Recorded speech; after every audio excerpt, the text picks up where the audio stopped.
नमस्कार दोस्तों पिछले क्लास में हम आर्य सभ्यता जो वैदिक सभ्यता से संबंधित है, तो उसको हमने वेद, उपवेद, उपनिषद, ब्राह्मण ग्रंथ ये सब के माध्यम से जान रखा है। ठीक है, तो उसी को आज विस्तार देते हुए आज हम स्टार्ट करते हैं आर्यों का आगमन।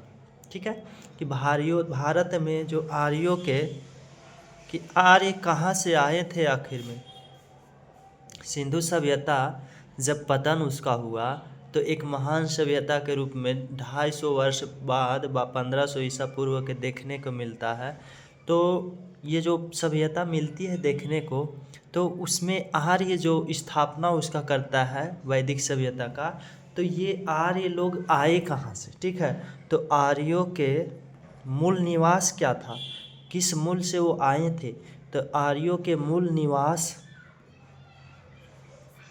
निवास के सिद्धांत, तो इसमें विभिन्न विभिन्न अलग अलग इतिहासकारों ने अपनी अलग अलग मत रखा। ठीक है, जिसमें से एकाग इतिहास का मत को हम सर्वमान्य देंगे और उसी पे हम इसको मान करके चलेंगे। ठीक है, तो आइए देखते हैं आर्यों के जो मूल निवास है उससे संबंधित सिद्धांत। दोस्तों, तो क्या सिद्धांत है, तो इससे संबंधित जो सिद्धांत है वो हमने क्या कहा कि अलग अलग वैज्ञानिकों ने इसको अलग अलग प्रकार से बताया। पहले आप ये समझो कि ये जो है ये भारत है। अगर हम भारत का रफली बनाना चाहें मैप, तो आप ये समझना कि ये क्या है, भारत है। ठीक है, ये भारत है,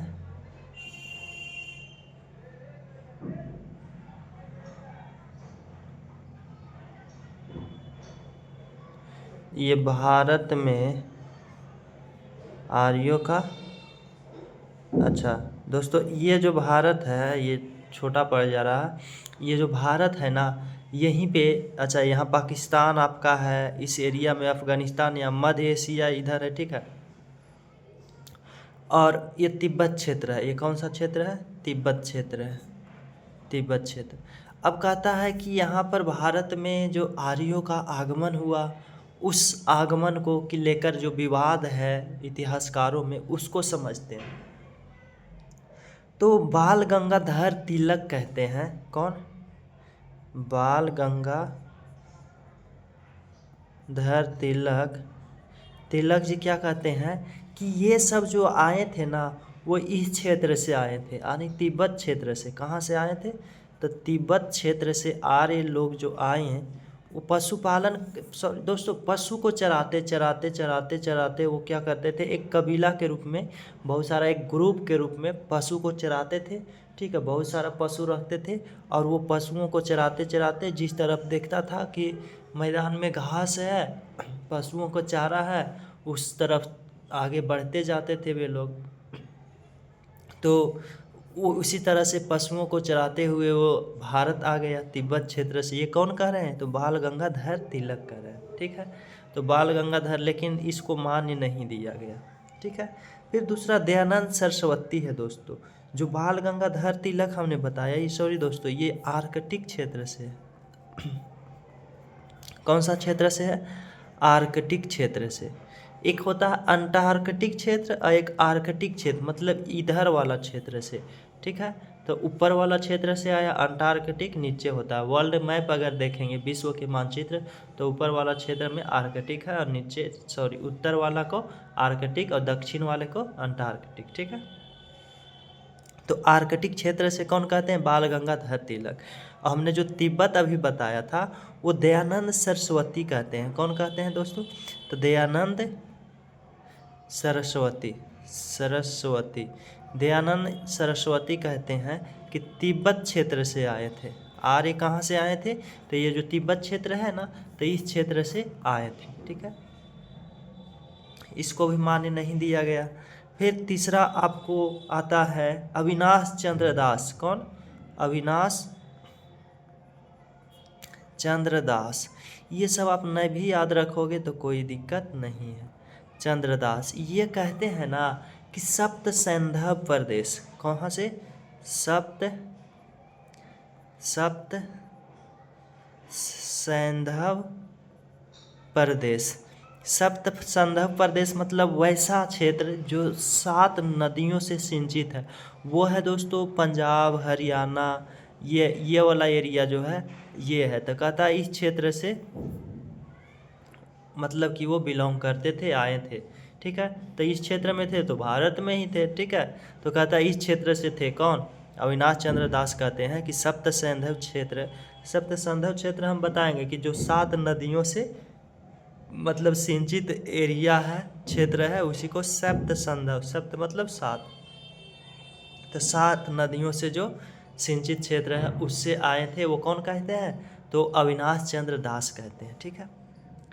अब चौथा जो सर्वमान्य है दोस्तों, वो मैक्स मुलर कहते हैं। कौन कहते हैं, मैक्स मुलर।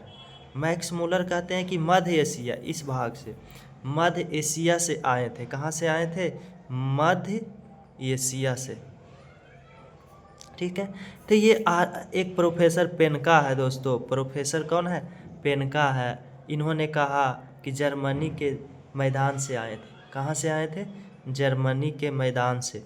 जर्मनी के मैदान से आर्य लोग आए थे। उस मैदान में पशुपालन करते थे, पशुओं को चराते थे, और चराते चराते कहाँ चलाए, तो भारत में चलाए। कहाँ से, जर्मनी के मैदान से। ये कौन कहते हैं, प्रोफेसर पेनका कहते हैं। विलियम जोन्स कहते हैं यूरोप से आए। कौन, विलियम जोन्स कहते हैं कि यूरोप से आए। तो ये विभिन्न प्रकार का सिद्धांत है, लेकिन सर्वमान्य सिद्धांत दोस्तों वो किसको दिया जाता है, तो मैक्स मुलर के सिद्धांत जो है कि मध्य एशिया से आए थे। इन्होंने केवल ऐसा कहा नहीं दोस्तों, ऐसा संभावना व्यक्त इन्होंने केवल नहीं किया, बल्कि इन्होंने मध्य एशिया से आए थे इसका प्रमाण भी दिया। क्या दिया है, प्रमाण क्या दिया है कि पहला तो प्रमाण ये है कि एक बोगज कोई अभिलेख है। क्या है, बोगज कोई शिलालेख। शिलालेख मतलब पत्थरों को छिद्र कर पत्थरों पर जो होता था वो लिखा जाता था, ठीक है।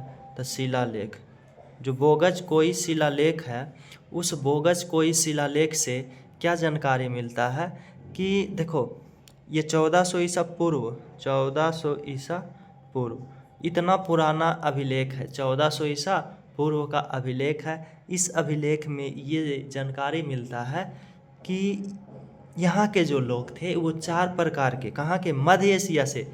ये कहाँ से मिलता है दोस्तों, मध्य एशिया से बोगज कोई अभिलेख मिलता है।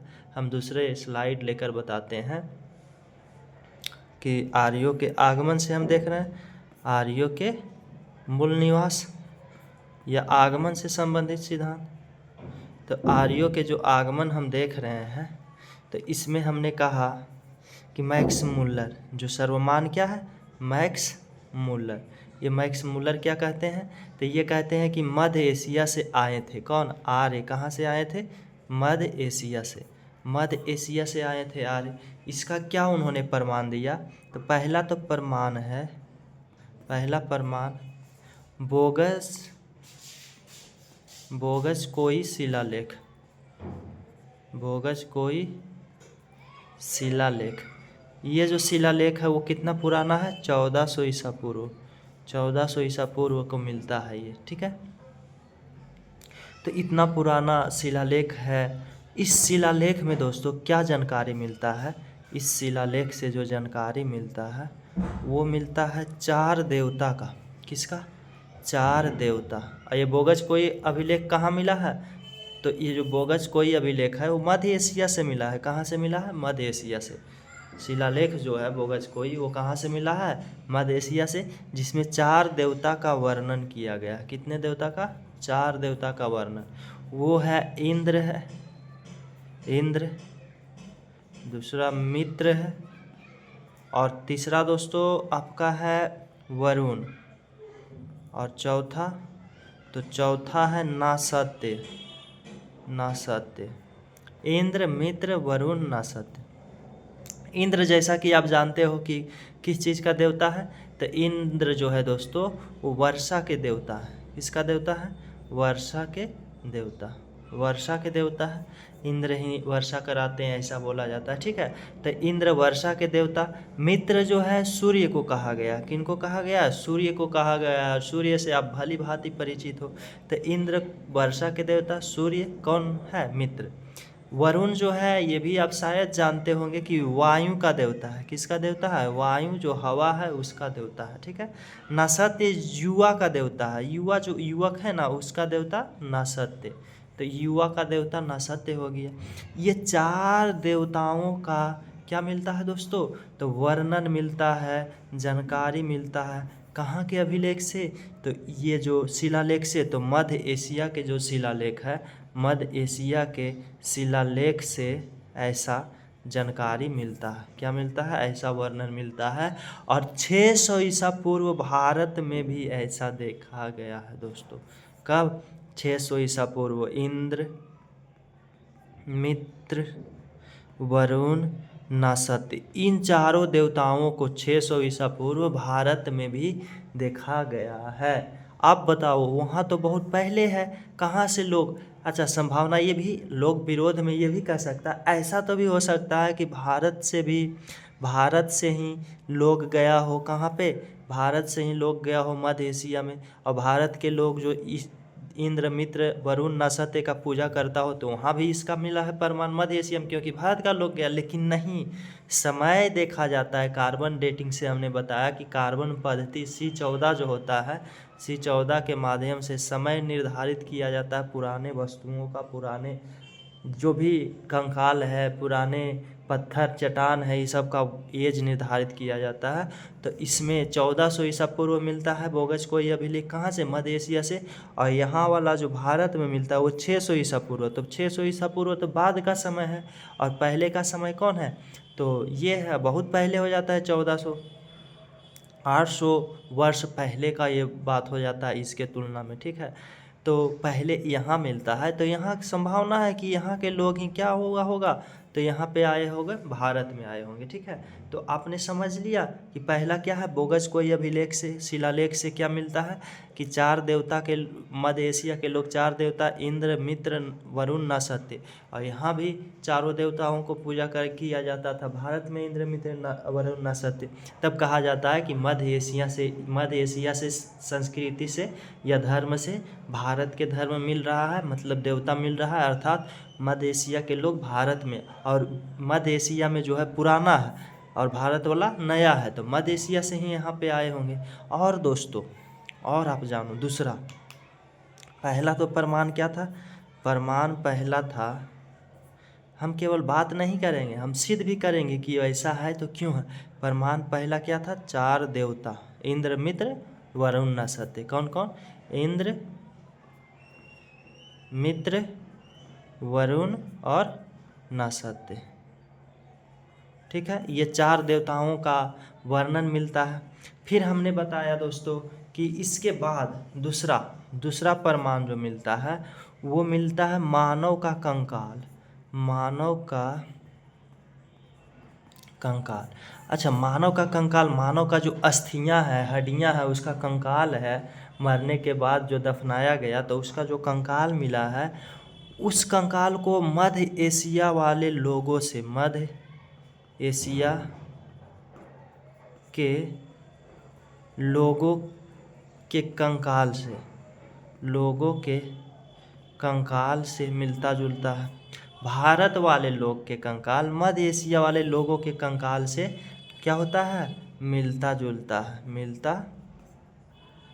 है। कहाँ वाले लोगों को? तो भारत वाले लोगों का जो कंकाल है वो मध्य एशिया वाले लोगों के कंकाल से मिलता है। एकदम उसी के जैसा कद काठी सब कुछ है, जो मस्तिष्क है वो सब कुछ जो है उसी के मध्य एशिया वाले के जैसा भारत वाले लोगों का मिलता है। तो इतनी समानता के कारण कहा जाता है कि मैक्समुलर साहब ने जो कहा है कि ये लोग जो थे, आर्य लोग कहाँ से आए थे? ये मध्य एशिया से भारत आए। कहाँ आए? भारत। तो इन्हीं के सिद्धांत को मान्यता दिया जाता है। तो हमने कैसे देख लिया दोस्तों, कितनी ज़बरदस्त तरीक़ा से हमने देखा कि आर्यों का मूल निवास कहाँ था। तो आर्यों का मूल निवास मध्य एशिया था। क्या था? मिडिल एशिया या सेंट्रल एशिया, मध्य एशिया था। मध्य एशिया इसलिए था कि किसने कहा? मैक्स मुलर ने कहा। और उन्होंने एक बोगस कोई अभिलेख शिलालेख दिया। शिलालेख जो पत्थरों पर लिखा रहता है, उसमें इंद्र, मित्र, वरुण, नसत्य 4 देवताओं का वर्णन मिलता है, जो कि भारत में भी मिलता है। वहाँ वाला पुराना है, यहाँ वाला उसके तुलना में नया है, यानी पहले से वो था, बाद में ये आया। ठीक है, भारत वाला। साथ ही साथ में कंकाल जो है, मध्य एशिया के लोगों के कंकाल भारत वाले लोगों के कंकाल से मिलता जुलता है। उसी तरह आयाम है, कद काठी सब कुछ है।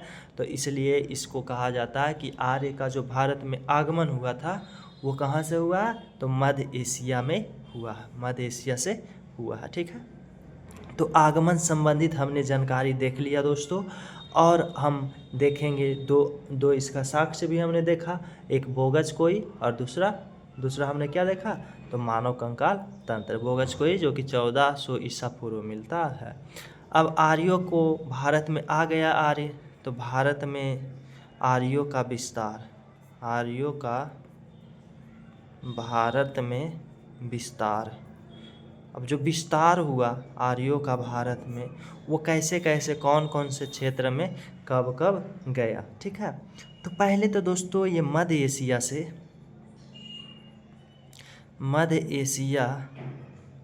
से अफ़गानिस्तान आया। रास्ता में अफ़गानिस्तान मिलता है भारत आने से पहले, तो अफ़गानिस्तान। इसके बाद ये भारत में आया, जो पंजाब है, जो पाकिस्तान में भी है और भारत में भी है, पंजाब वाले क्षेत्र में आया। फिर हरियाणा वाले क्षेत्र में आया। कहाँ आया? हरियाणा वाले क्षेत्र में। इसके बाद दिल्ली वाले क्षेत्र में आया। ठीक है, दिल्ली के बाद कहाँ आया? तो ये पश्चिमी उत्तर प्रदेश में आया। पश्चिमी उत्तर प्रदेश, इसको हम फिगर बना कर भी देखेंगे। इसके बाद पश्चिमी उत्तर प्रदेश के बाद पूर्वी उत्तर प्रदेश, पूर्वी यूपी लिख देते हैं, उत्तर प्रदेश। इसके बाद दोस्तों बिहार। पूर्वी उत्तर प्रदेश के बाद क्या है? बिहार, जो कि मगध साम्राज्य उस समय बन गया था 600 ईसा पूर्व में, मगध में आ गया। कहाँ आ गया दोस्तों? मगध में। इस तरह से भारत में उसका विकास हुआ और काफ़ी तेज़ से ये गति हो रहा है दोस्तों। ये जो विकास आर्यों का हो रहा है, काफ़ी तेज़ गति से हो रहा है। ये तेज़ गति से क्यों हो रहा है वो भी हम देखेंगे। ठीक है, तो पहले मध्य एशिया से कहाँ आया? अफ़गानिस्तान आया। अफ़गानिस्तान से पंजाब, हरियाणा, दिल्ली के बाद पश्चिमी उत्तर प्रदेश, फिर पूर्वी उत्तर प्रदेश और उसके बाद बिहार में। दोस्तों आप यहाँ देखो, ये आपका क्या है? ये समझो आपका ये भारत है। ठीक है, तो ये भारत है। तो दोस्तों ये आप समझो कि ये भारत है। तो यहाँ पे दोस्तों, यहाँ पे क्या है? मध्य एशिया है। मध्य एशिया से लोग यहाँ पे अफ़गानिस्तान वाला क्षेत्र में आया दोस्तों। अफ़गानिस्तान से यहाँ पाकिस्तान था, तो यहाँ भारत आया। भारत से यहाँ पे दोस्तों, यहाँ पे आपका क्या था? पंजाब वाला क्षेत्र है, ये पंजाब क्षेत्र है। फिर हरियाणा है, फिर यहाँ पे दिल्ली है, इस क्षेत्र में आया। दिल्ली के बाद यहाँ पे दोस्तों समझो ये पूरा उत्तर प्रदेश है। ठीक है, तो ये हो गया पश्चिमी उत्तर प्रदेश और ये पूर्वी उत्तर प्रदेश है। यहाँ पे फिर क्या है? बिहार है। तो यहाँ दोस्तों आकर ये फैल गया। ठीक है, और बिहार में प्रारंभिक जो 900 ईसा पूर्व तक था, 1500 से 900 तक ये गंगा के मैदान तक ही सीमित रह गया था। ये गंगा के मैदान के किनारे रहता था, पशुपालन अपना करता था, पशुओं को चराता था, क्योंकि गंगा के किनारे घास बहुत ज़्यादा होता था। ठीक है, तो ये रहता था। तो कैसे आया? ये मध्य एशिया से अफ़गानिस्तान से भारत, पंजाब वाला क्षेत्र में, फिर हरियाणा, दिल्ली, पश्चिमी उत्तर प्रदेश, पूर्वी उत्तर प्रदेश, फिर बिहार। ठीक है, यहाँ मगध साम्राज्य है। अब देखो दोस्तों, हमने देख लिया कि कैसे इसका विस्तार हुआ, कितनी काफ़ी तीव्र गति से इसका विस्तार हो रहा है दोस्तों। ठीक है, तो तेज़ी गति से विस्तार के कुछ भी कारण भी हो सकता है। तो आर्यों के आर्यों के तीव्र गति से विस्तार के कारण आखिर क्यों इतनी तीव्र गति से इसका विस्तार हो रहा।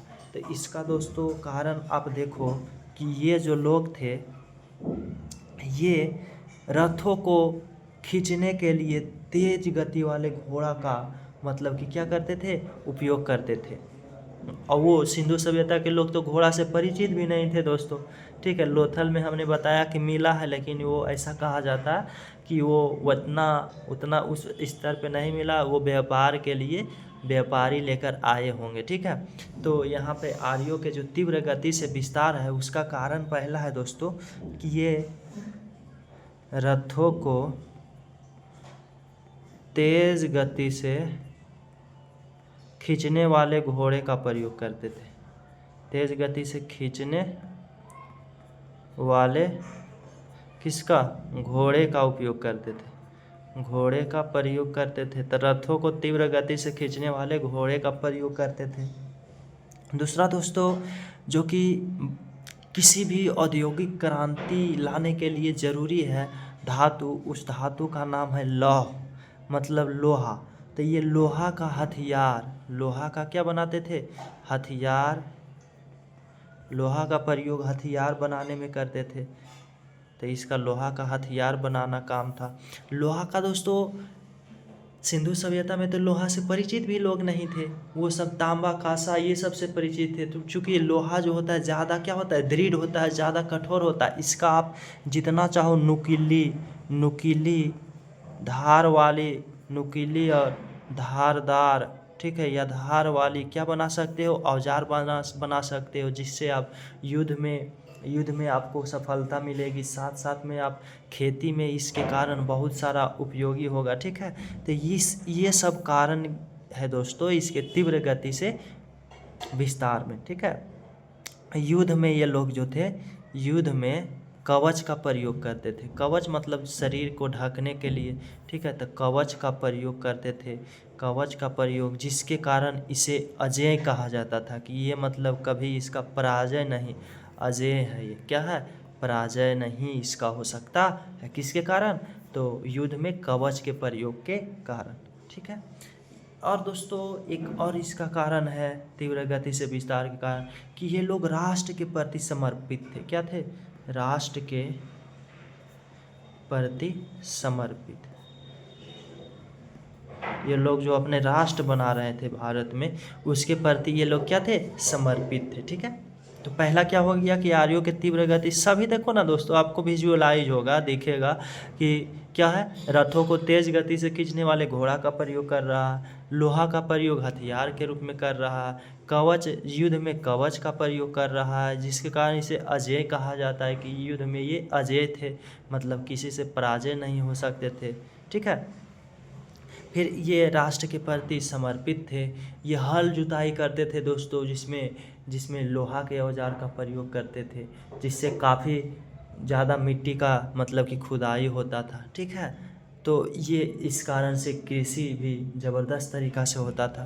तो ये सब जो दोस्तों आर्यों के तीव्र गति से विस्तार का कारण है। तो हमने क्या क्या देख लिया, तो हमने पहला तो देख लिया कि आर्य जो थे वो मूल निवास थे कहाँ का, तो हमने देखा मध्य एशिया से, कि मैक्स मुलर साहब बताते हैं। दूसरा हमने क्या देखा कि उसी में उसका प्रमाण बोगस कोई अभिलेख शिलालेख, और बोगस कोई शिलालेख के बाद मानव कंकाल तंत्र से समानता मिलता है भारतीयों का और मध्य एशिया का। तो उस आधार पे हमने मान लिया कि ये मध्य एशिया से ही आए होंगे, जो कि मैक्स मुलर का सिद्धांत है वो सही, उसको हमने प्रमाणित किया। ठीक है, फिर हम देखें दोस्तों कि आर्यों का विस्तार कैसे कैसे हुआ। तो आर्यों के विस्तार में हमने क्या देखा कि आर्यों के जो विस्तार हुआ दोस्तों, वो मध्य एशिया से अफ़गानिस्तान गया।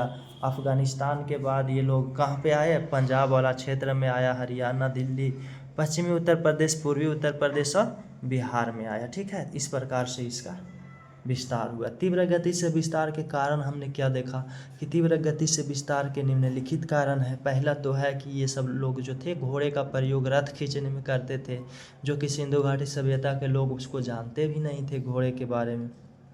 साथ साथ में हमने देखा कि ये सब जो लोग थे वो क्या करते थे कि लोहे के औजार, नुकीले औजार बनाते थे, कवच का प्रयोग करते थे, जिससे अजय रहते थे ये लोग, ठीक है, युद्ध में।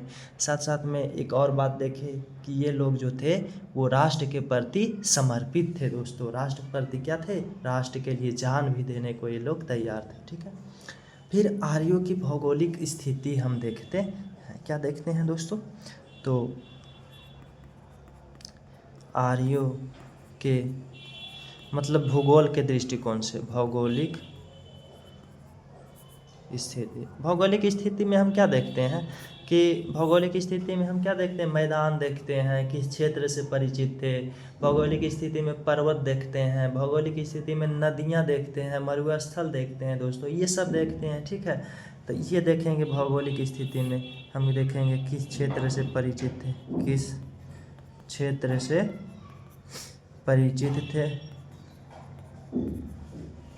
साथ साथ में पर्वत से क्या ये सब परिचित थे, पर्वत से परिचित थे तो भारत में कौन सा पर्वत से परिचित थे।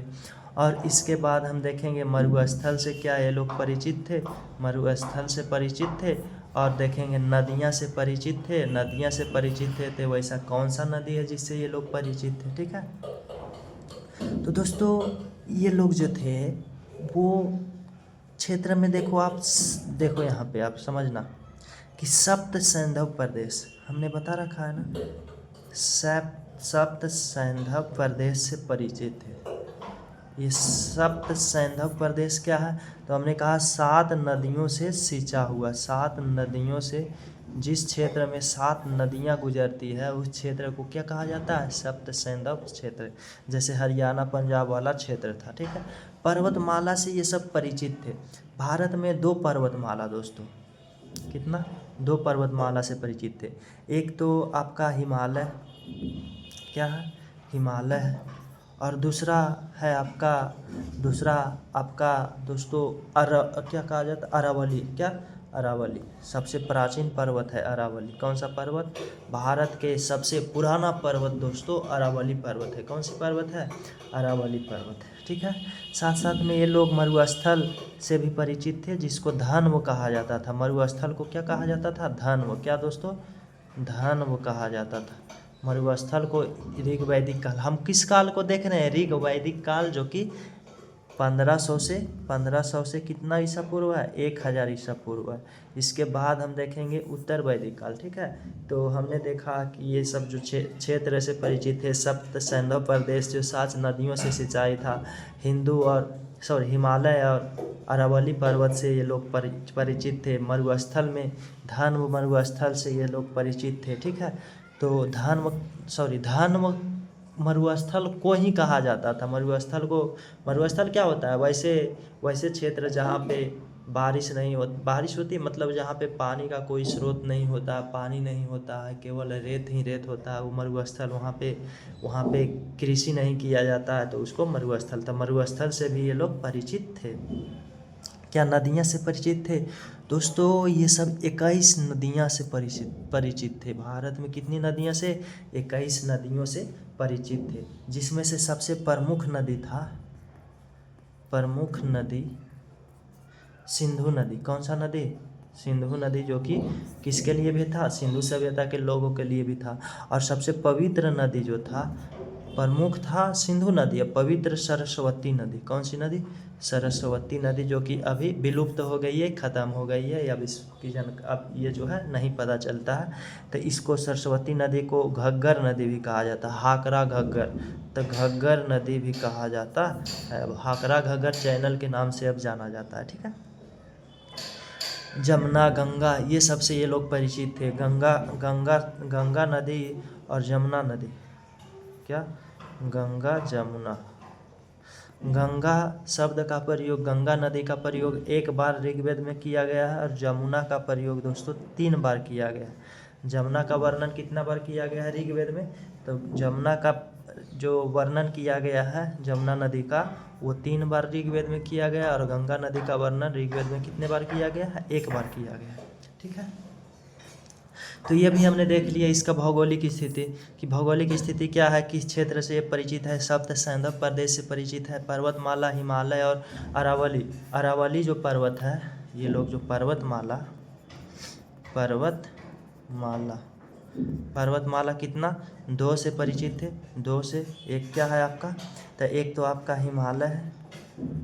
हिमालय और दूसरा आपका क्या है, तो दूसरा आपका अरावली। अरावली सबसे प्राचीन है, भारत की सबसे पुराना या सबसे प्राचीन पर्वत है, प्राचीन। और ये नवीन पर्वत है, कैसी है ये? नवीन पर्वतमाला है, नवीन पर्वतमाला। भारत के नवीन पर्वतमाला कौन है? तो हिमालय। ऋग्वेद में दोस्तों हिमालय के 2 चोटियों का वर्णन किया गया है। ऋग्वेद में हिमालय के 2 चोटियों का, कितने चोटियों का? तो 2 चोटियों का वर्णन किया गया है। कौन कौन से 2 चोटी है? एक है हिमवंत, और दूसरा दोस्तों मुंजवंत। हिमवंत, मुंजवंत, हिमवंत और मुंजवंत। तो 2 हिमालय पर्वत के 2 चोटियों का वर्णन कहाँ मिलता है? ऋग्वेद में मिलता है। कौन कौन से है दोस्तों 2 चोटी? तो हिमवंत है और मुंजवंत है। किसकी? हिमालय की। तो इससे न जानकारी होता है कि हिमालय के 2 चोटियों से जो थे ऋग्वैदिक काल के लोग परिचित थे, एक हिमवंत और दूसरा मुंजवंत। तो हिमवंत और मुंजवंत किसकी 2 चोटी है? तो हिमालय की, जिसका वर्णन कहाँ मिलता है? तो ऋग्वेद में मिलता है, ऋग्वेद में मिलता है। ठीक है, तो ये हमने पर्वतमाला देख लिया दोस्तों। फिर हमने देखा कि सप्त सैंधव प्रदेश, क्या? सप्त सैंधव प्रदेश, इसका मतलब होता है 7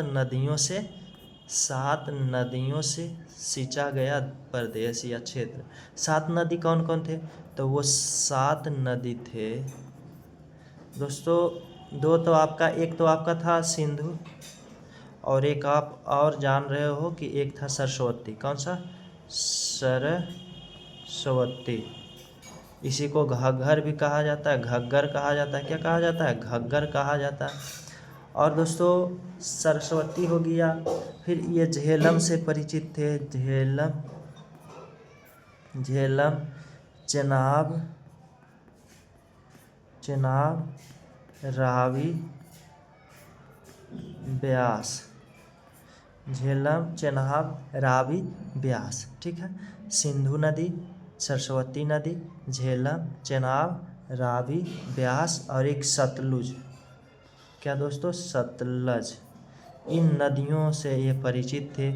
यही सब नदी जो है ये मिलकर क्या है? सप्त सैंधव प्रदेश का निर्माण करता है। कौन सा प्रदेश का निर्माण करता है? सप्त सैंधव प्रदेश। 7 नदी है ना दोस्तों, आपका 1 हुआ, 2, 3, 4, 5, 6 और 7।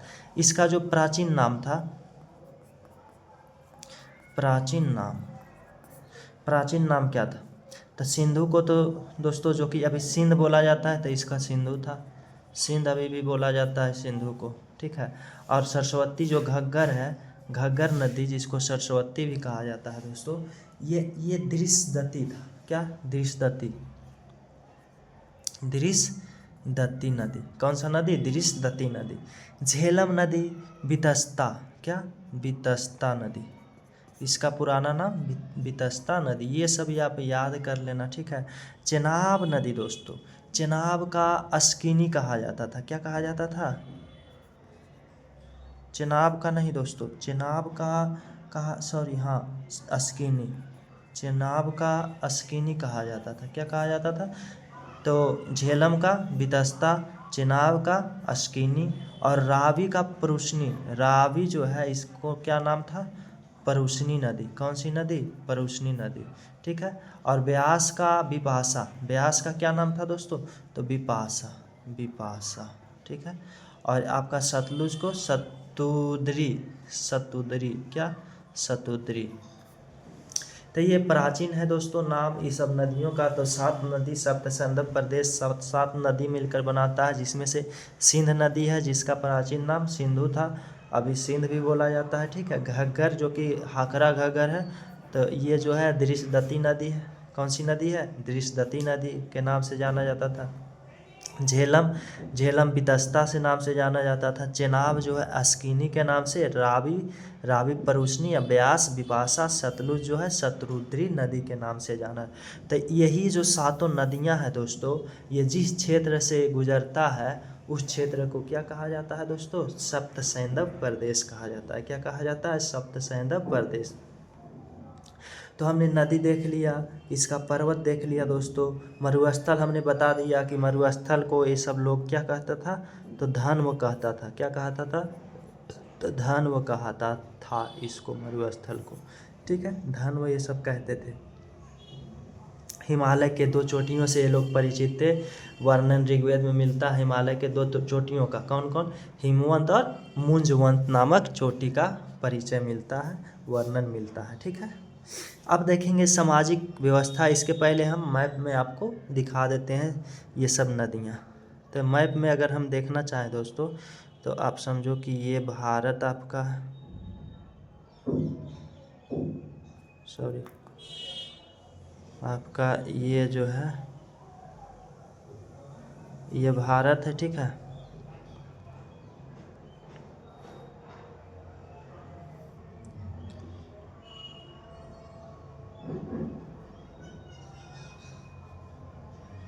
ये समझो आपकी भारत है। ठीक है,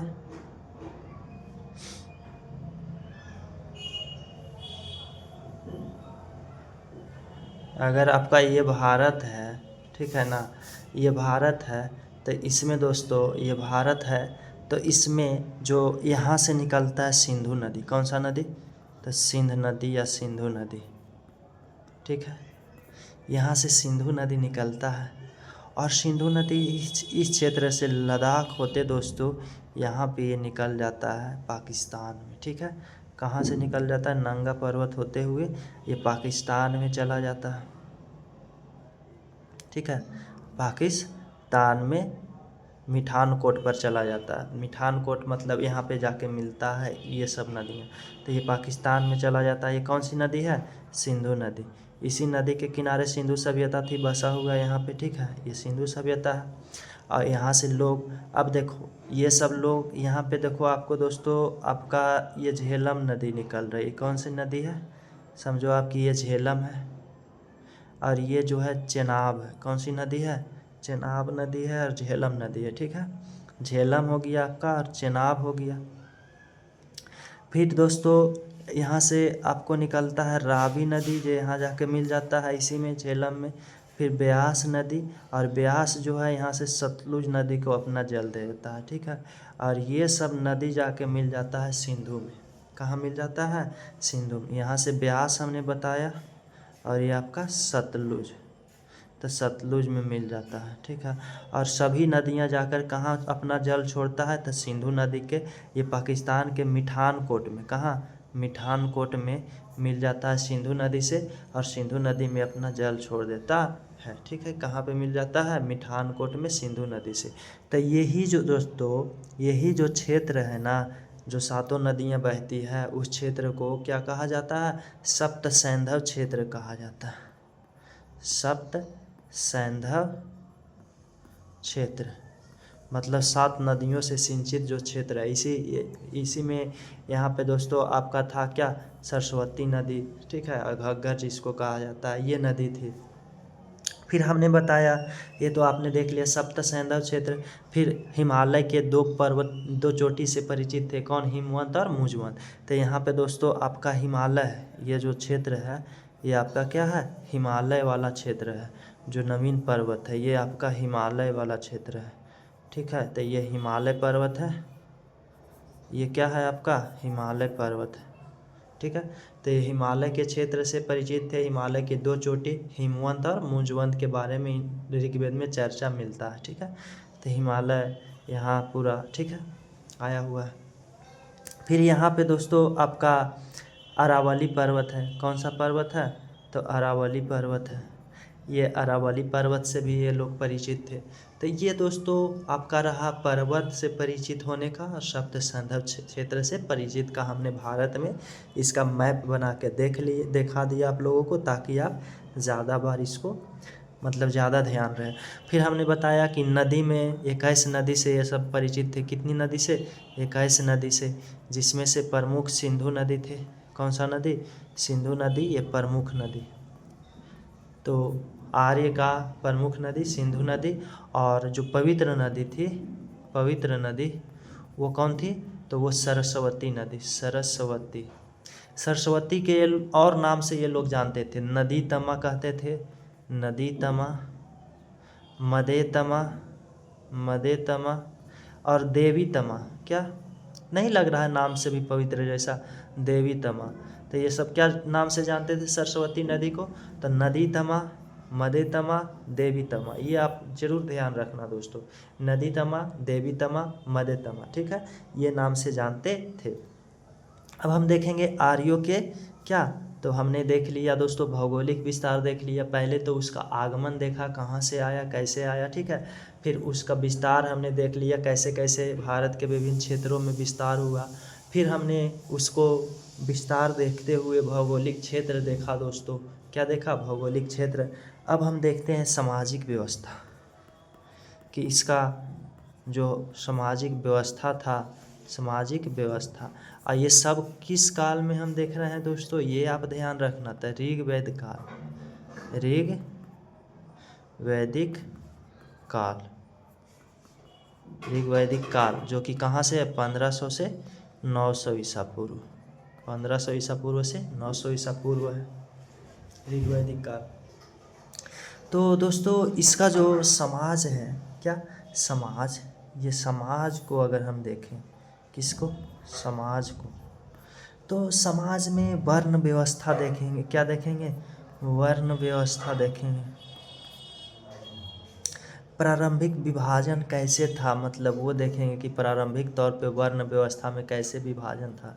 तो प्रारंभिक विभाजन देख लेंगे, ठीक है। फिर इसमें वर्णों का उद्भव कैसे हुआ। वर्ण मतलब जाति होता है, तो वर्णों का उद्भव, वर्णों का उद्भव देखेंगे। और फिर दास प्रथा, दास प्रथा दोस्तों क्या था, नहीं था, वो हम देख लेंगे। तो ये इसके समाज को देखेंगे, कि क्या देखेंगे? समाज को देखेंगे। तो प्रारंभिक तौर पे जो इसका समाज था वो 2 भागों में बटा हुआ था। प्रारंभिक तौर पे जब आर्य आए थे भारत, तो उस समय प्रारंभिक तौर पे 2 भागों में बटा हुआ था। कितने भागों में? 2 भागों में, एक आर्य और दूसरा अनार्य। क्या? आर्य और अनार्य। आर्य वे लोग थे जो रंग से गोरे थे, लंबे होते थे, ये सब आर्य थे, और अनार्य उसके विपरीत, ठीक है। तो आर्य जो थे वो आर्य और बाकी अनार्य, ठीक है। तो जो मध्य एशिया से आए थे वो आर्य, जो भारत के थे वो अनार्य हो जाएगा, जो पहले से भारत में रह रहा था। तो ये हमने समाज में हमको डिटेल से देखना है, पूरी वर्ण व्यवस्था, वर्णों का उद्भव, दास प्रथा, ठीक है, आर्य अनार्य। वर्ण का मतलब यहाँ पे रंग होता था। क्या होता था? रंग, मतलब किस रंग के आप हो, ठीक है। तो आइए फिर हम देखेंगे कि समाज में इसके जो समाज था, समाज में महिलाओं की स्थिति को देखेंगे। क्या देखेंगे? महिलाओं की स्थिति, यही तो देखना होता है दोस्तों, महिलाओं की स्थिति देखेंगे। फिर जाति प्रथा, मतलब कि था कि नहीं, जाति प्रथा यहाँ पे नहीं देखने को मिलता है। तो यहाँ पे जाति प्रथा नहीं था। जाति प्रथा जो हम देखते हैं दोस्तों, ऋग वैदिक काल में जाति प्रथा नहीं मिलेगा, लेकिन उत्तर वैदिक काल में मिल जाएगा। जाति प्रथा मतलब कि उसके पिता कोई जाति से, विशिष्ट जाति से है, उसी जाति के अनुसार उसके पुत्र भी हो जाएगा, तो वो जाति प्रथा। तो ऋग वैदिक काल में जाति प्रथा नहीं था। किस काल में? ऋग वैदिक काल में जाति प्रथा नहीं था। तो आइए हम सभी को विस्तार देते हुए अब क्या करते हैं, समाज को पढ़ते हैं दोस्तों, ठीक है। तो देखते हैं वर्ण व्यवस्था। पहला हमने क्या कहा था, कि हमने कहा था समाज में वर्ण व्यवस्था को देखेंगे। वर्ण व्यवस्था क्या देखेंगे? वर्ण के मतलब यहाँ पे क्या है? रंग है, ठीक है। वर्ण व्यवस्था, यहाँ 4 वर्ण था। क्या था? 4 वर्ण था। मतलब 4 जाति रहते थे। कितना जाति के? 4 जाति के 4 वर्ण रहते थे। पहला क्या था? पहला जो था, जो आप ब्राह्मण कहते हैं या पुरोहित, तो ब्राह्मण थे। 4 कौन कौन थे? दूसरा थे क्षत्रिय, और तीसरा आपका है वैश्य, और चौथा शूद्र। ठीक है, तो 4 वर्ण था। कौन कौन? ब्राह्मण, क्षत्रिय, वैश्य, शूद्र। ब्राह्मण, क्षत्रिय, वैश्य और शूद्र। ठीक है, ब्राह्मण, क्षत्रिय, वैश्य और शूद्र। अब वर्णों के आधार मतलब क्या था कि विभाजन, वर्ण विभाजन का आधार।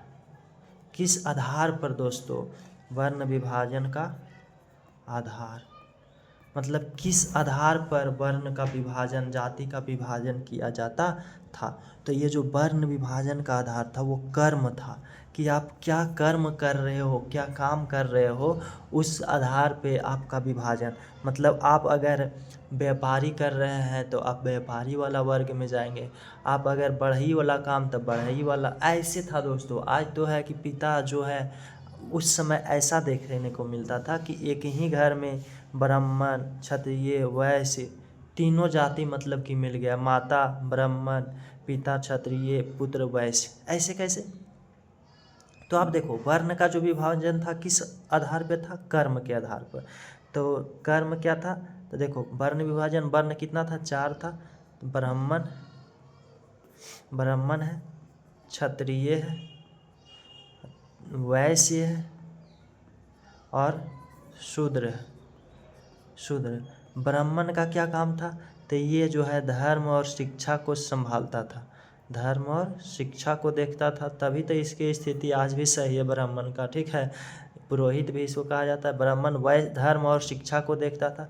क्षत्रिय जो था ये युद्ध लड़ता था और क्या करता था? और ये प्रशासन करता था, प्रशासन को देखता था। ठीक, प्रशासन आप जानते हो कि लॉ एंड ऑर्डर, नियम कानून को चलाना, तो प्रशासन को देखता था और ये करता था।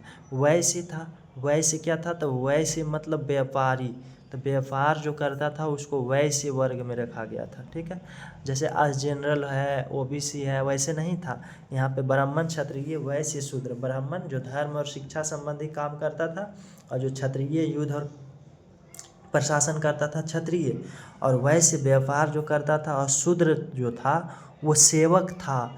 क्या था? वो सेवक था। मजदूर वर्ग को कहा जाता था, मजदूर वर्ग था, मजदूर वर्ग था। और क्या था? ये सेवक थे। क्या? सेवक। तो सेवक और मजदूर वर्ग को क्या किस में रखा गया था? तो शूद्र। आप देखोगे दोस्तों, ऋग्वैदिक काल में ऐसा मिला है कि माता क्या है? ब्राह्मण है, और पिता क्या है? एक ही घर में 3 मतलब कि अलग अलग क्या मिला है? वर्ण मिला है, और पुत्र वैश्य। ऐसे कैसे? तो क्या मतलब कि धर्म और शिक्षा देखता होगा पिता, इससे जुड़ा हुआ होगा। और माता क्या? तो मतलब माता जो थी वो की क्या होती थी? होगी मतलब कि प्रशासन व्यवस्था ये सब में मतलब भागीदारी ले ली होगी। और व्यापार पुत्र करता होगा उसका, तो व्यापार वर्ग में चला गया। तो एक ही घर में क्या 3 वर्ण और 4 वर्ण, चारों वर्ण मिल सकता था? तो मिल सकता था, कोई बड़ी बात नहीं। लेकिन आज मिलेगा कि एक ही घर में। आज तो जन्म के आधार पे मतलब जाति निर्धारित हो जाता है कि पिता क्या है, उसके आधार पे आपका जाति निर्धारण हो जाता है। ठीक है, तो ये आधार नहीं था उस समय, कर्म था कि आप क्या काम करोगे उस कैटेगरी में चला जाओगे। तो कितना था दोस्तों? वर्ण 4 था, ब्राह्मण, क्षत्रिय, वैश्य और शूद्र। ठीक है, तो ये है किस काल में? तो आपका ऋग्वैदिक काल में, जो कि 1500 ईसा पूर्व से 1000 ईसा पूर्व की बात है। ठीक है, अब उद्भव हमने देखा, हम देखेंगे। हमने बताया कि वर्ण का उद्भव कैसे हुआ, कहाँ से हुआ, 4 वर्ण। तो अब चारों वर्ण का उद्भव देखते हैं। क्या देखते हैं? चारों वर्ण। पहले तो वर्ण व्यवस्था हम देख रहे हैं। तो ये वर्ण व्यवस्था में हमने क्या देखा कि कर्म के आधार पे वर्ण था, वर्ण व्यवस्था था। ये वर्ण व्यवस्था कहाँ मिलता है दोस्तों? तो ऋग्वेद के 10वें मंडल में, 10वें मंडल में एक पुरुष सूक्त है। क्या है? पुरुष सूक्त मतलब पुरुष श्लोक है, उसमें मिलता है। तो 10वें मंडल के पुरुष सूक्त में चारों वर्णों का सिद्धांत है, चारों वर्णों के उद्भव का सिद्धांत, कि चारों जो वर्ण उद्भव हुआ है वो कैसे हुआ है, कहाँ से हुआ है, उसका मिलता है सिद्धांत। तो ये सिद्धांत लिखा गया है कि ब्रह्मा के शरीर से हुआ। किसके शरीर से? ब्रह्मा के शरीर से। चारों जो वर्ण है ना, उसका उद्भव जो हुआ है वो ब्रह्मा के शरीर से हुआ है। कहाँ से हुआ है? तो ब्रह्मा के शरीर से चारों वर्ण का उद्भव। वो कहाँ मिलता है चारों वर्ण का उद्भव? तो ऋग्वेद के 10वें मंडल के पुरुष सूक्त में मिलता है कि चारों वर्णों का उद्भव ब्रह्मा के शरीर से हुआ है। अब कैसे हुआ है ब्रह्मा के शरीर? अब देखते हैं उद्भव इसका। क्या देखते हैं? वर्ण का उद्भव।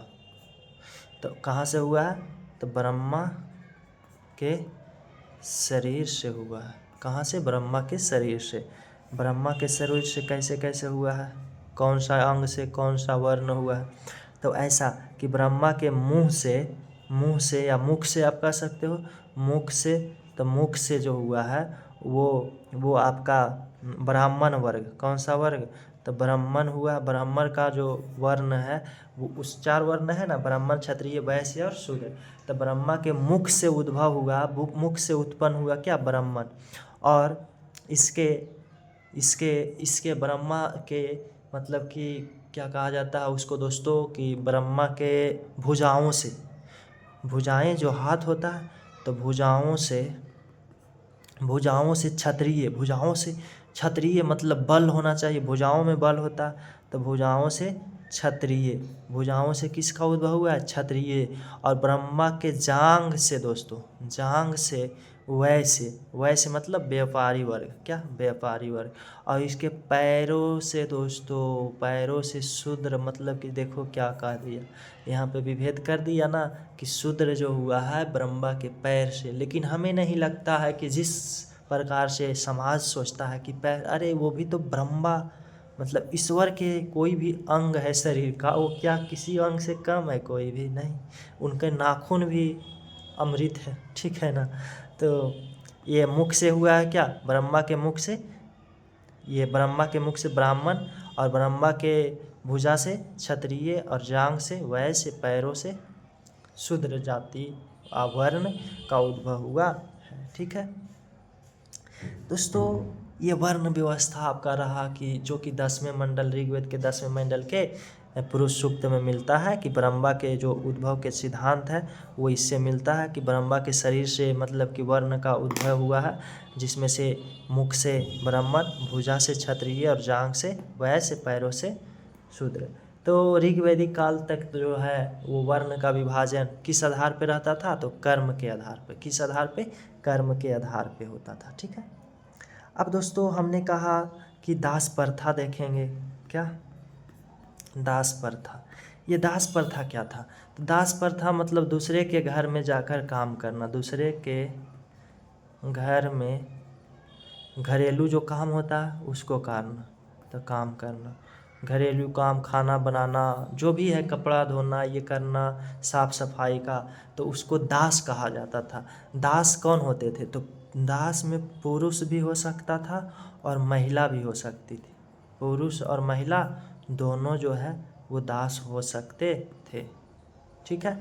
साथ साथ में आर्य भी हो सकते थे। आर्य जो थे और अनार्य, आर्य और अनार्य दोनों दास हो सकते थे। आर्य अनार्य दोनों, पुरुष महिला दोनों जो होते थे वो दास हो सकते थे।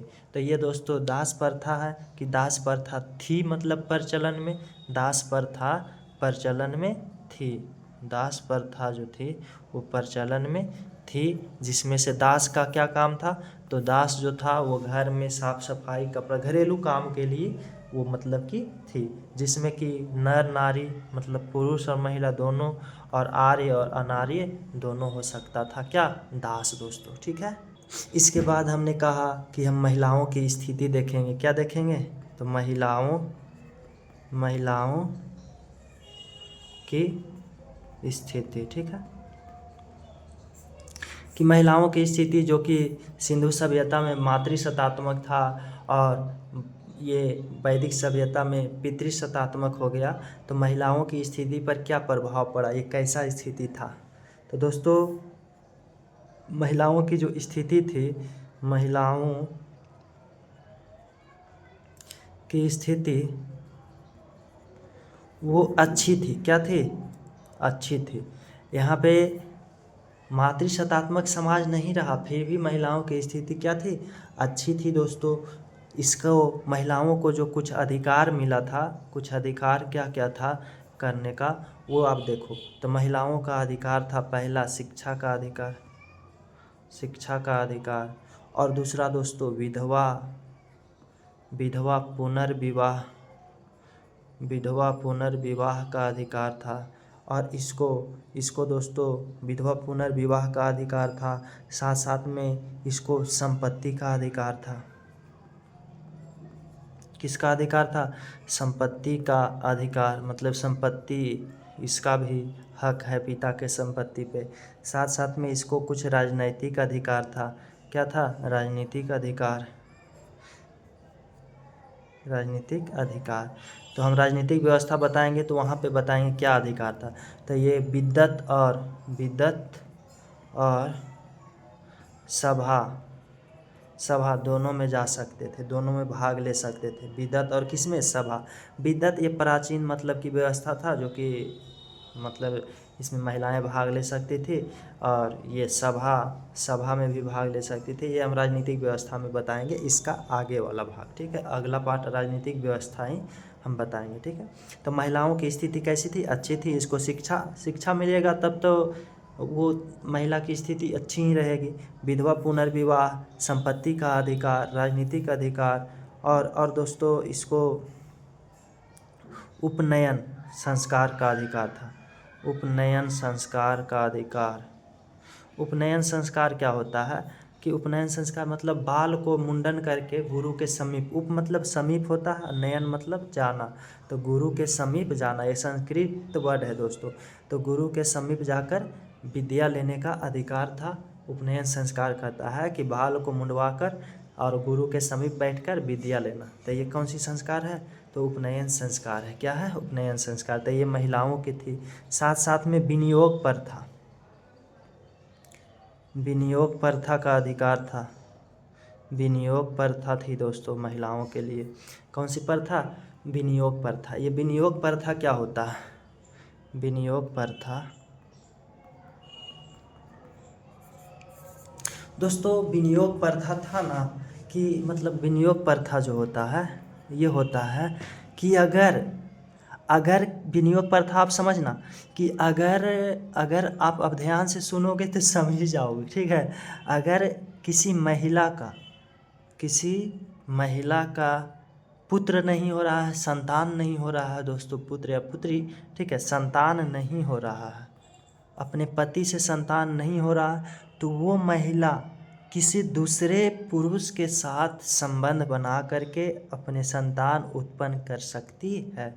या फिर अगर किसी महिला का जो मतलब आदमी है, वो क्या है, वो बाहर चला गया, बहुत दिन ही रह गया उधर, नहीं आ रहा है, नहीं कोई मतलब संदेश उसका है, तो वो महिला किसी भी मतलब कि दूसरे मर्द के साथ अपना मतलब रिलेशन बना सकती है, संबंध में रह सकती है, उससे कोई दिक्कत नहीं। तो ये विनियोग प्रथा थी। या फिर हमने क्या कहा कि संतान नहीं हो रहा है तो दूसरे मर्द से मतलब कि संबंध बना के संतान उत्पन्न कर सकती थी। ऐसा ही दोस्तों, अच्छा आप बताओ, वैदिक सभ्यता में ही तो, वैदिक काल में ही तो मतलब कि आपका महाभारत और रामायण लिखा गया है।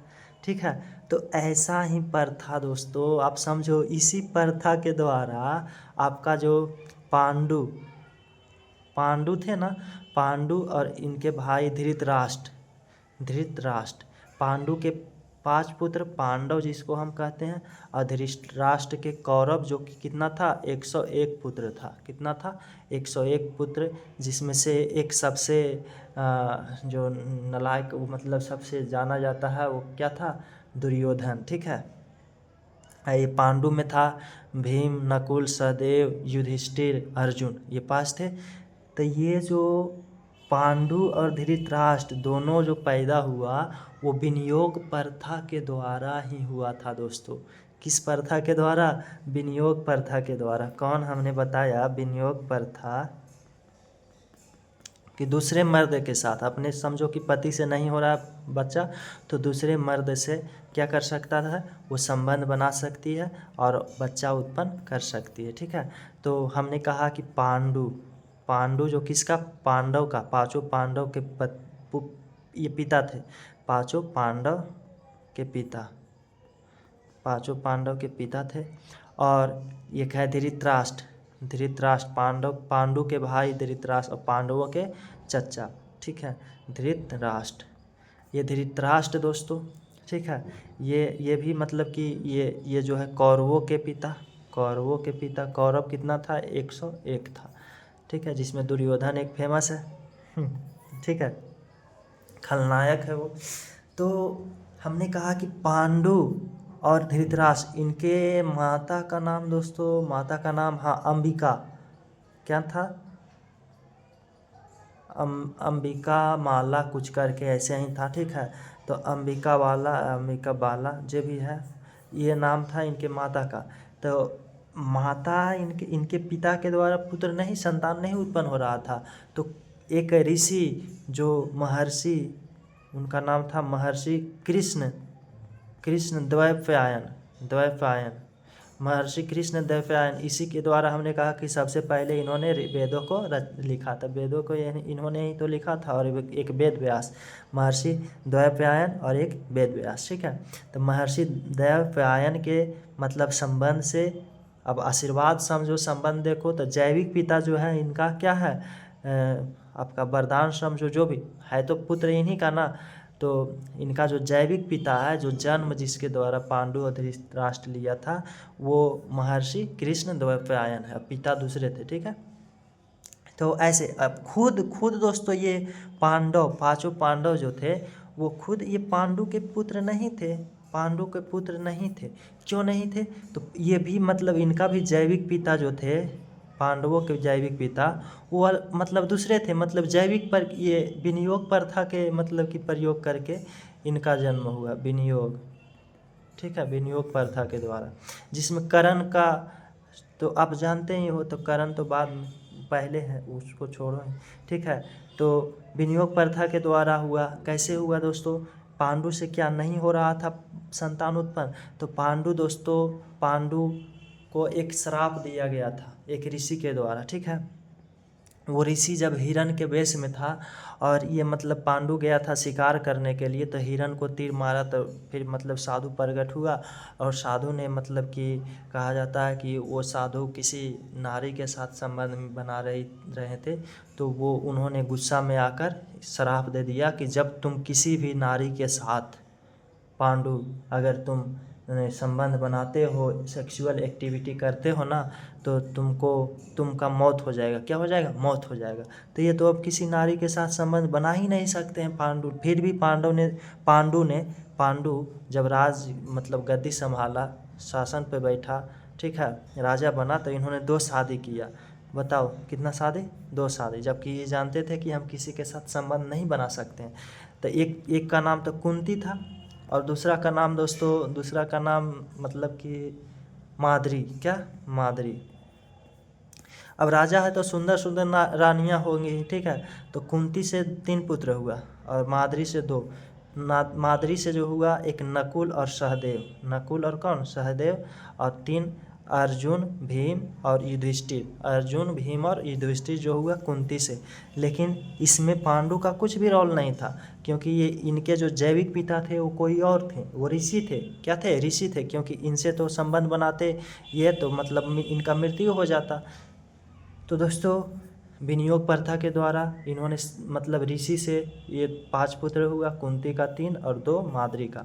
लेकिन अंत में पांडु का मृत्यु जो होता है, वो पांडु का मृत्यु कैसे होता है? वही जो श्राप मिला था ना, उसी श्राप के कारण होता है। कि क्या होता है? पांडु और माद्री को लेकर पांडु जंगल गया। जंगल देखा, मतलब प्रकृति का सुंदर नज़ारा, प्रकृति का क्या सुंदर नज़ारा जंगल में देखा। और साथ साथ में मतलब बारिश का मौसम था, तो इसको मतलब मन में काम चेष्टा का मतलब बढ़ा, ठीक है। और ये काम चेष्टा में लीन हो गया और भूल गया कि हमें कुछ श्राप भी मिला है, ठीक है। तो माद्री बार बार ज़बरदस्ती मना की, फिर भी इन्होंने नहीं माना और संबंध बना ही लिया जबरन, ठीक है। माद्री के मना करने के बावजूद भी तो पांडु का उस प्रकार से मृत्यु हो जाता है दोस्तों। तो ये तो हमने महाभारत में चला गया, तो ठीक है, उसको से हम क्या करते हैं, दूर हटते हैं। महाभारत कोई छोटा कहानी थोड़ी ना है। तो हम इसलिए चला गए कि विनियोग प्रथा मतलब कि जब आया तो हमको लगा कि आपको बताना चाहिए कि विनियोग प्रथा का उदाहरण क्या है। तो आप समझ गए कि विनियोग प्रथा क्या है, ठीक है। या फिर मतलब कि इस समय था कि कोई कोई जो है मतलब कि बाहर चला गया और उसका कोई भाई है, तो मतलब वो लड़का जो मतलब कि शादी करके परदेश चला गया कमाने और वो नहीं आ रहा, तो उसके जो भाई यानी इसके देवर उसके साथ भी संबंध बना सकती है और रह सकती है, कोई दिक्कत नहीं था। ये कौन सा समय की बात है, तो ये ऋग वैदिक काल की बात है दोस्तों, ठीक है। तो ऐसी व्यवस्था थी, ठीक है। इसको हमने बता रखा पूरा साक्ष्य के साथ, ठीक है। तो ये विनियोग प्रथा थी दोस्तों। कौन सी प्रथा थी, तो विनियोग प्रथा। अब देखो दोस्तों, तो महिलाओं की स्थिति तो काफ़ी हद तक ठीक ठाक है ना। तो काफ़ी ठीक ठाक है। आज से हमको लगता है ज़्यादा छूट उस समय महिलाओं को मिल रखा था, ठीक है, ऋग्वैदिक काल में।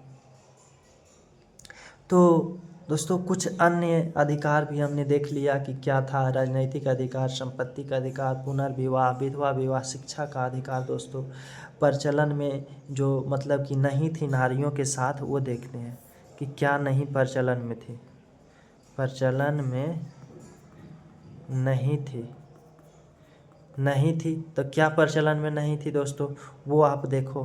तो प्रचलन में बाल विवाह नहीं थी कि बचपन में विवाह नहीं कर सकते हो, तो बाल विवाह नहीं थी। और दूसरा दोस्तों सती प्रथा नहीं थी। कौन सी प्रथा, अच्छा वहाँ जो हमने बताया था कि पांडु का मृत्यु हो जाता है, तो उसी के मतलब कि चीते पर माद्री भी सो जाती है और वो भी जल जाती है, ठीक है। तो सती प्रथा नहीं था, बाल विवाह नहीं था। और दोस्तों आपको पर्दा प्रथा नहीं था, जो कि आज भी पर्दा प्रथा बना है। इस पर भी हम बात करना नहीं चाहेंगे दोस्तों, ज़्यादा लंबा हो जाएगा वीडियो, ठीक है। तो पर्दा प्रथा आज भी है, सती प्रथा नहीं था उस समय, बाल विवाह नहीं था, ठीक है। फिर प्रचलन में जो थी वो क्या थी, प्रचलन में थी वो तो हमने बता ही रखा, प्रचलन में थी। तो महिलाओं के हम ये अधिकार बता रहे हैं। शैक्षणिक मतलब अधिकार था, विधवा पुनर्विवाह, उपनयन संस्कार जो कि बाल मुंडवाकर गुरु के समीप बैठकर ज्ञान लेना। विनियोग पर था, उपहार में वस्तुएं दिया जाता था महिलाओं को, वो ले सकती थी, ठीक है। तो महिलाएं में कुछ कुछ दोस्तों जो विदुषी महिला, अब देखो कुछ विदुषी महिला, विदुषी महिला मतलब क्या होता है कि मतलब ज्ञानी महिला, ठीक है, ज्ञानी इंटेलिजेंट महिला, जो ऋषि थी, महिला ऋषि, ठीक है। वो कौन कौन थी, तो एक लोपामुद्रा थी। लोपामुद्रा महिला जब पढ़ने में या कुछ में बहुत तेज़ रहती है उसको विदुषी कहा जाता है, ऋषि रहती है उसको विदुषी, ठीक। लोपामुद्रा थी, विश्वारा थी, क्या थी, विश्वारा, अपाला घोषा, ये सब थी दोस्तों। अपाला घोषा सिकता, ये सब विदुषी महिला थी, मतलब ऋषि थी, महिला ऋषि थी, ठीक है। इन लोग को काफ़ी मतलब ज्ञान था, जिसमें से ये जो लोपामुद्रा है वो विदर्भ की राजकुमारी थी दोस्तों, राजकुमारी। और ये अगर लोपामुद्रा अगस्त ऋषि की पत्नी, अगस्त ऋषि के नाम आप सुने होंगे, अगस्त ऋषि के पत्नी थी। इन्होंने ही लोपामुद्रा नहीं दोस्तों, ऋग्वेद को लिखा। ऋग्वेद को किसने लिखा, लोपामुद्रा। ऋग्वेद को लोपामुद्रा ने ही लिखी थी, ठीक है। तो इन्होंने लिखा था। तो विदुषी महिला कौन, ये सब महिला उस समय काफ़ी प्रचलन में थी, ठीक है। तो इन सब महिलाओं से भी पता चलता है कि महिला की स्थिति अच्छी थी, क्योंकि महिला ऋषि हो सकती थी, विदुषी हो सकती थी। तो कौन कौन है, लोपामुद्रा, विश्वारा, अपाला घोषा, सिकता, ठीक है। अब हम देखेंगे दोस्तों राजनैतिक व्यवस्था। कौन सी व्यवस्था, राजनैतिक व्यवस्था, जो कि आज दोस्तों वीडियो काफ़ी लंबा हो चुका है, तो व्यवस्था, राजनैतिक व्यवस्था हम कल देखेंगे। राजनैतिक व्यवस्था देखेंगे ऋग्वैदिक काल का, और धार्मिक ये कृषि देखेंगे, जो मतलब कि कृषि अर्थव्यवस्था जिसको कहा जाता है, अर्थव्यवस्था, और इसका धार्मिक व्यवस्था देख लेंगे। ठीक है, ये सब देखते हुए ऋग्वैदिक काल कल ख़त्म कर देंगे, और फिर अगले क्लास से उत्तर वैदिक काल स्टार्ट हो जाएगा, वो भी 2 क्लास चलेगा, और फिर वो ख़त्म हो जाएगा। फिर हम मगध साम्राज्य देखेंगे दोस्तों। ठीक है, तो आज के लिए इतना ही। धन्यवाद दोस्तों, बाय।